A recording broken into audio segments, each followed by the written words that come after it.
আজকে আমি এই কুরবাল রান্না করব মাছ দিয়ে, পাঙ্গাস মাছ দিয়ে। আর এটা রান্না করব, আমি যেহেতু পাঙ্গাস খাই না যার কারণে মূলা দিয়ে রান্না করব তেলাপিয়া মাছ দিয়ে। আর এখানে আছে আধা কেজি আদা। আর আদা বলে নষ্ট হয়ে যাবো ঘরে থাকলে, কালকে হাট থেকে আনা হয়েছে। আর ভাবলাম যে সকাল সকালই কাইটে ব্লেন্ডার করে ফ্রিজে রেখে দিই।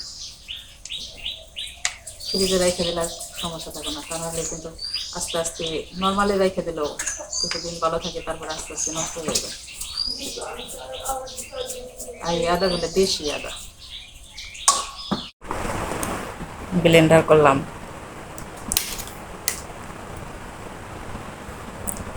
এখন আবার বক্সে ভরে রেখে দিতেছি। আলাদা আলাদা রেখে দিলে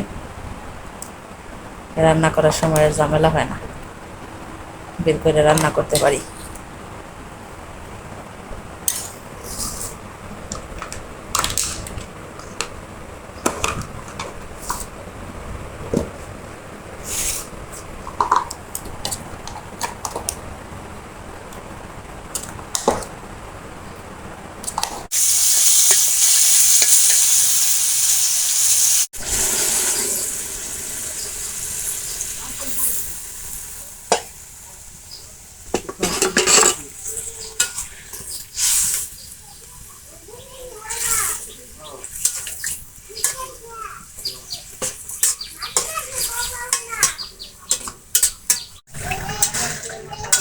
পুলা ঠান্ডা লেগে দিচ্ছে।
শাখা রইল থাকবো না, কি ইচ্ছা থাকবো না।